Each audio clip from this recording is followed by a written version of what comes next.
Dream Maze here. Welcome to the very first episode. Welcome. The channel where I hope to be a voice for your landscape and a voice for your nature. As you can see, hold on. There we go. As you can see, next to me here. Hey, on the channel here today, we have three topics to go through. We'll start with an introduction to some of my knowledge that I've acquired, not only within the industry for the last 15 years or more, as well as the education that I've received over that time. We will also go into hopes for the channel, some of what you might be able to expect with the channel, and what I would like the channel to become ultimately. Then we will go into some of the future shows you might see here, just so you know what to expect when you might look forward to. Education. Let's go a little bit more into education for you guys. I did take a double major in horticulture, one being landscape management, the other being arboriculture. And arboriculture, you might have heard it, you might not have.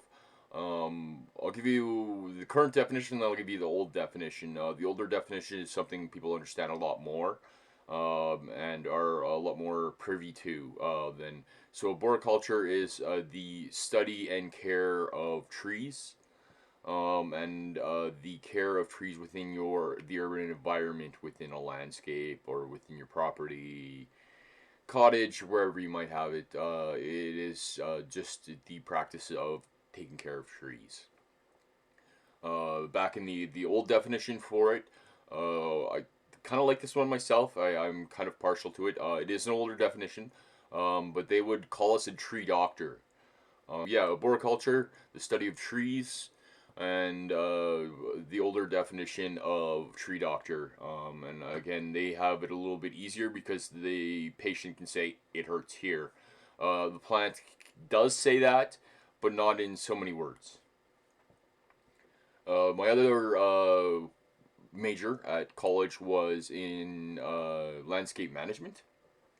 And landscape management is just managing the landscape, everything about it, irrigation and maintenance practices, going through to just general care of plants, different fertilizer, learning some of the different tools that are with it. It was learn, and for me it was a little different because I had already learned these skills within the industry.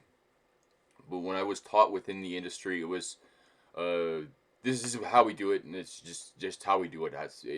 And that's all I was ever able to get from some of the people that were teaching me stuff. However, when I went to college, it was quite an amazing experience.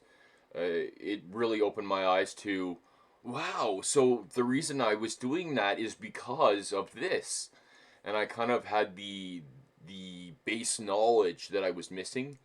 So some courses were easier than others because I already knew the answers before. I was just learning the base reasons why. So a lot of the courses were a little bit easier for me. Some were way out in left field, some were difficult. But yeah, I have horticulture and landscape management certificate in horticulture. Is where my education lies. And go into some of my education that I have. Pull up actually some of my transcripts from college. I don't think you can see that. We probably can't. Hopefully you can't. Anyways, some of my skills in college are started off with my first year being ground operations. In ground operations was a course within arboriculture side of horticulture. One of my majors in horticulture. With this class, it was all about knots, how to help and assist other arborists working around you, above you, and so forth. But it was a large emphasis on learning different knots. Turns, bends, and hitches are the three different types of knots. So there you go, you learn something new every day. Plants selection was another one.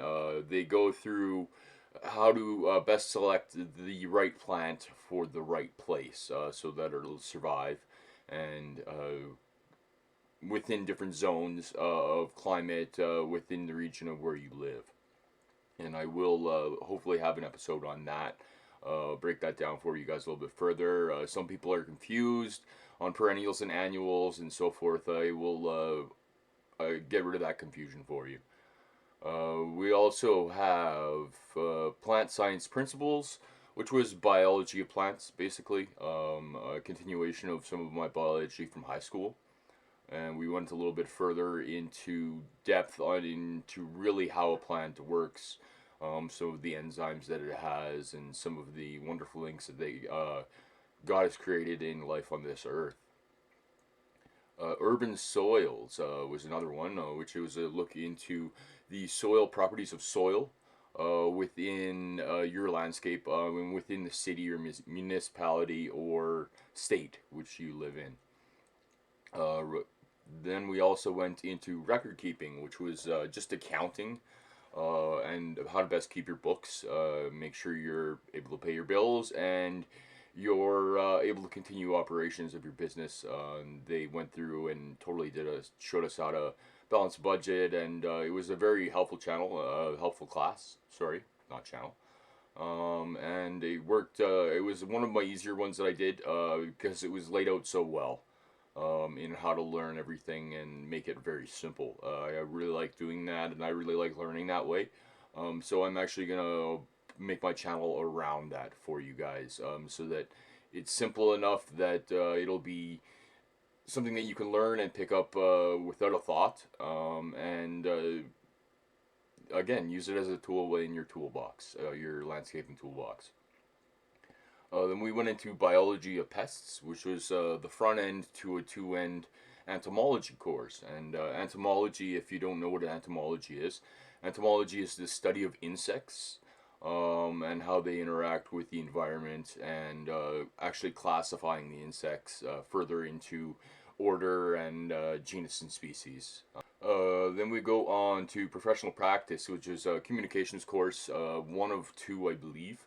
Where they teach you how to better communicate to one another, how to better represent yourself, not only physically, but also within the written word when you're making resumes and so forth.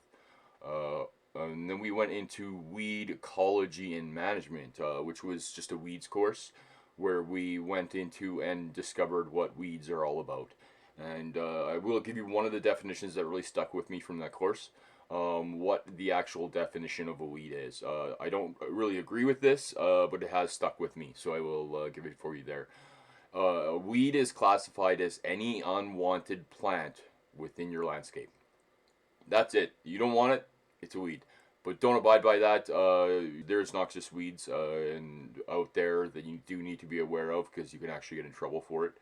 And I will show you some of those in one of my future channels. One of my future episodes, sorry. Utility of arboriculture. Arboriculture was study of trees. I'm sure I will probably go into that at some point there.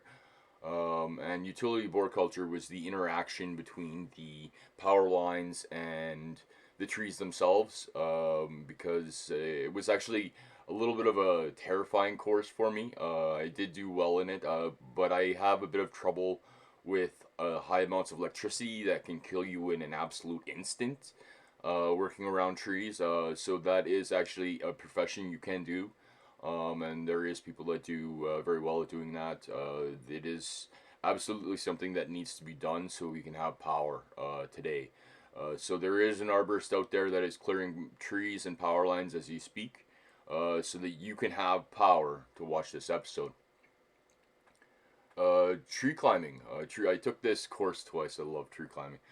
Tree climbing was a wonderful course. It was basically just what it sounds, tree climbing. But they show you some of the different tools, including saddle, line, throw line, different friction savers systems that you can use within the tree to help better assist you going through the canopy. And oh, it was brilliant. It was brilliant the way it was made, the way it was designed. Fun, engaging, knots everywhere. It was just there was so much going on. I did feel that I had missed something in my first tree climbing class, even though I got A minus. I do believe I felt I missed some stuff, so you know what? I took it a second time. That's just who I am. So I really do understand a fair bit of tree climbing, and how to get into the tree, and I would like to show that to you on a future episode. However, my particular area is under a pretty serious lockdown right now, and it is only on record to get worse. So I will try my very best to bring you episodes that I can outside. However, I don't want to get in trouble in doing so. I also take care of my grandmother. I don't want to get her expose her to any sort of undue risk. So I will try my best for you guys to bring episodes that are worthy of being a landscape video artist, I guess, if you want to call it that, as much as I can, with the restrictions in my way. It will be something that will be difficult. However, there's many things in one's life that is difficult, so you just get through them.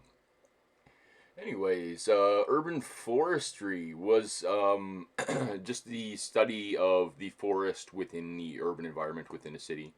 The interactions that we have with usually infrastructure, disturbing usually the trees that were there before us, and an emphasis on trying to have us preserve the trees that were there before we were, and try and help them be there for later after we're gone.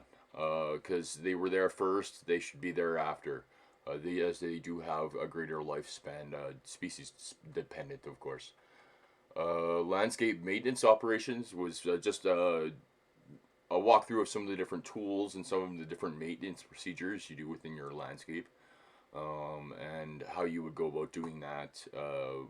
Usually, mostly tools, and yeah, there was a. I don't think it was that class I did the tenor for. I believe it was another class. But the urban forestry, it was. I really liked the teacher, so I enjoyed that class.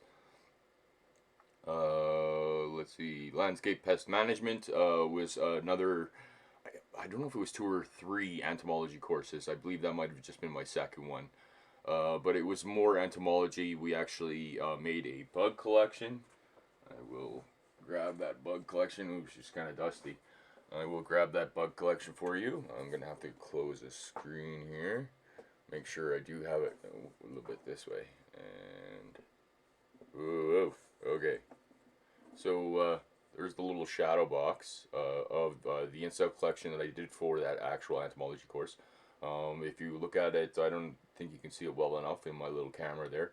But I did break down each one of the insects into their different order, and go further to identifying exactly what their genus and species are, and labeled them. They're labeled right underneath that little insect, and I was not overly accurate as doing this, but it was enjoyable, and I don't honestly remember what kind of mark I got on this, but there's the in collection. There's some of the orders that you can expect to see within Alberta, as I personally collected them, even as a 27-year-old in a backyard with a butterfly net. It was actually quite something to behold. Alright, continue on a little bit further here for you guys. Pruning practices was some of the ground pruning practices that I took with the arboriculture course. And it went into some of, like I said, ground pruning practices, how to best discover easements that I would have to be aware of, how to best prune around infrastructure, directional pruning, a whole bunch of different things. We further went on to, I believe, another pruning course where we went into it's on my bookshelf over there. It's actually, I call it the pruning Bible.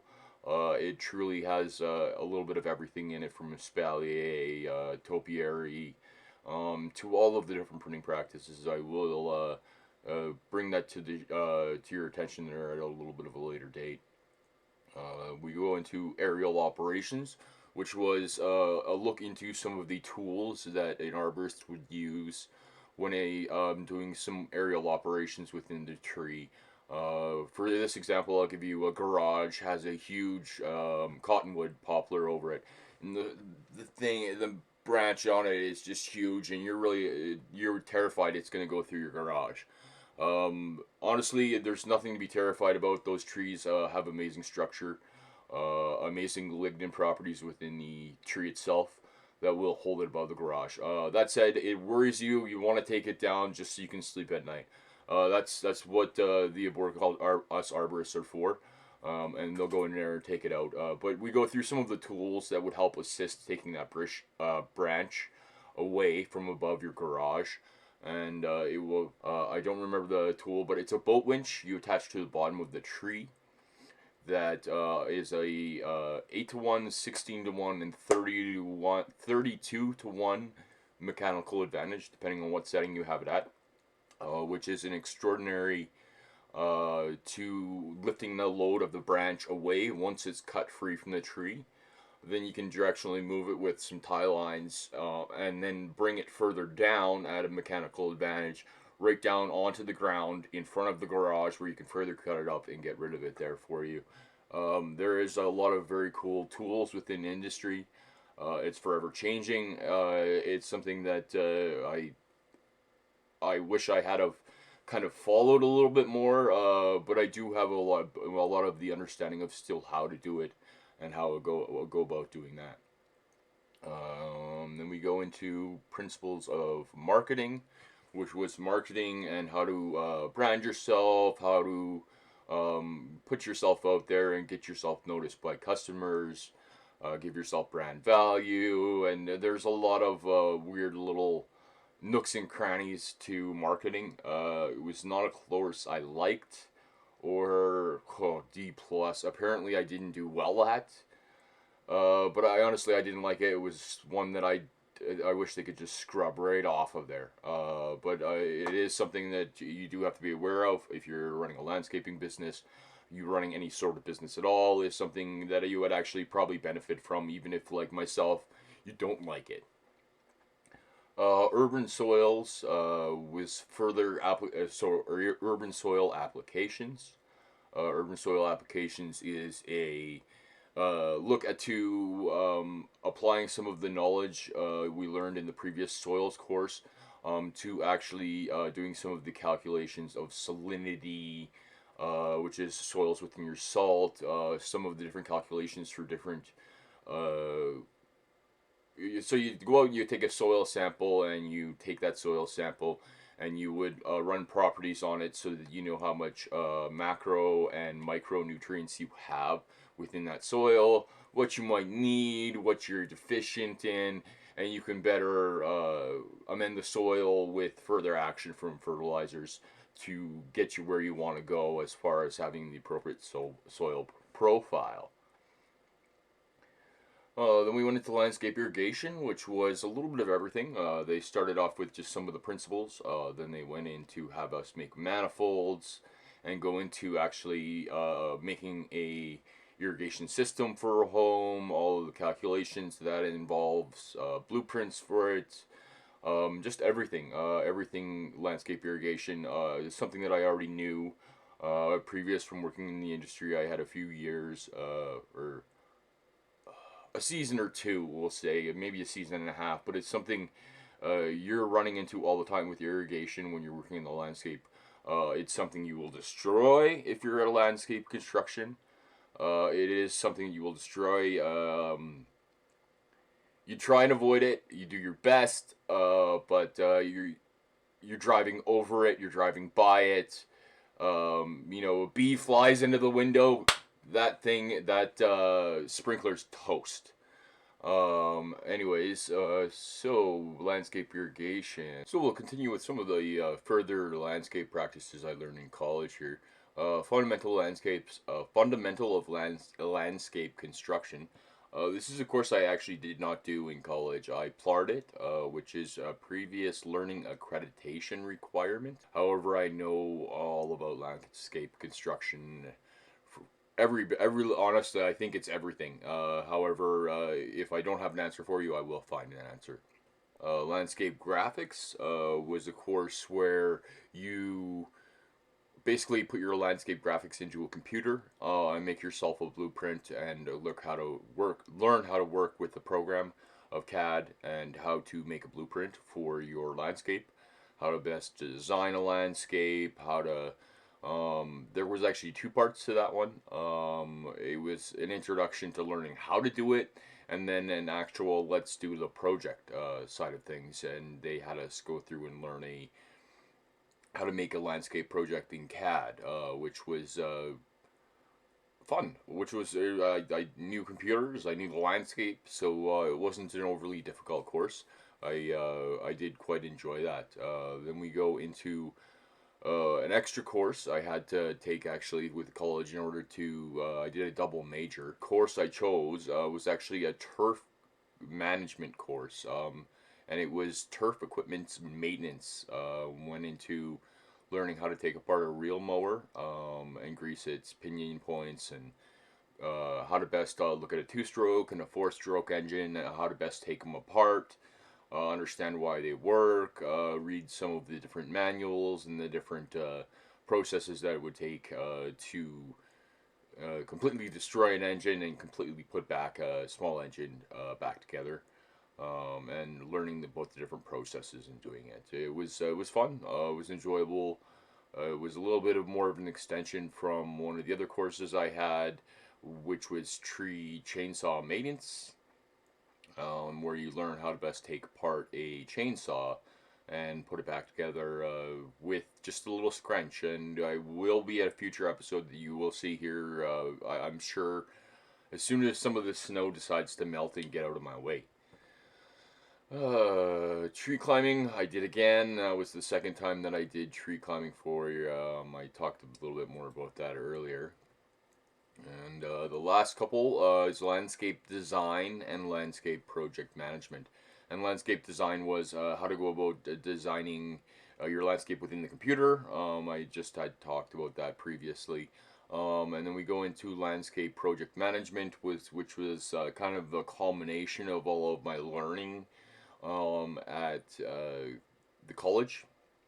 And it was you're doing everything. You're going through and you're making a tender for a landscape. So you got to go through and you got to figure out how much grass you have, how long it's going to take a week to do it, how many man hours, operational costs, and basically bid on a job. The job was outlined for us, and they kind of gave us a really quite a head start because they didn't have us make the blueprint as well and kind of start from scratch.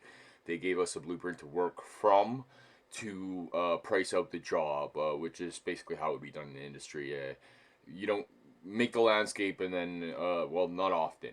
I'll put it as not often you don't make the landscape and then you go on and take care of it. Usually the landscape exists and you go in and do your best to take care of it. Hey, so we'll actually go on to the next topic here for us, which will be hopes for the channel. Get rid of the introduction there. Hopes for the channel. I actually have some of them written down here because I'm a little scatterbrained. Some of my hopes for the channel would be to be able to give you tools, helpful advice, different reasonings why you would do what you would need to do within your landscape. With my videos being posted as often as I can, I would like to try and stay seasonally relevant to the channel. So things we would be doing this time of year: thatch wrecking our lawn, cleaning up gravel, spring cleanup. Very or overlooked part of maintaining a healthy landscape is spring and fall cleanup. There is pathogens and mold and all manner of stuff that love that leaf litter as a little winter igloo to stay in, so that they can come out hard in the summer. And if you do a spring and fall cleanup, your property will be better off for it. Absolutely, there's no doubt in my mind. I'm just starting out. Like I said here at the very beginning, this is my first channel. So things will take me a while to really get going. It's a work in progress. Will be my first. This will be my third or fourth time editing a video, so the editing will be really harsh. However, I really appreciate you guys, and I appreciate you watching my video. And thank you for doing that. Hey, we're on to the last section of this episode. Future shows, what you might be able to expect and look forward to in the future. We have one on chainsaw maintenance video, where I will take apart a chainsaw and put it back together for you, right down to the clutch, and we'll give you some other chainsaw maintenance practices to look at when you're doing that as well. Another one will wet and dry spots in your yard are an indication of that there's something wrong, and I actually, with the situation of the world, I can't really go out and show you too much right now, but I do have a slideshow. I will show you some of the different properties of soils that you can use to help amend that situation. Another one you might be able to expect from me is a lot of people, all of the clients I've ever worked with, have always asked about low maintenance or if there is a no maintenance bed. There is no such thing as a no maintenance bed. There is always maintenance to be done. However, I have a awesome alternative for you for a bed that I haven't done anything for. That will be a great addition to any bed, and is virtually maintenance free. There is a little bit of maintenance, but you do it once every 5 years. It's really not the end of the world. And yeah, I only said 3, so that's all you get. I have some more, but that's all you're gonna get for now. Thank you for joining me for my very first episode.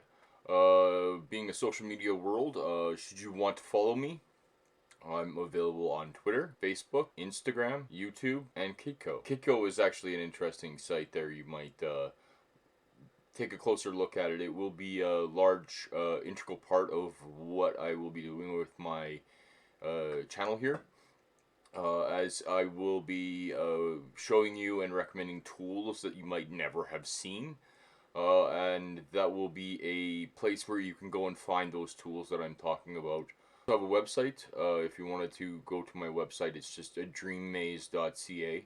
I will definitely try and get my videos put up there as well on my website there, dreammaze.ca. Thank you everybody for joining me today. I appreciate you.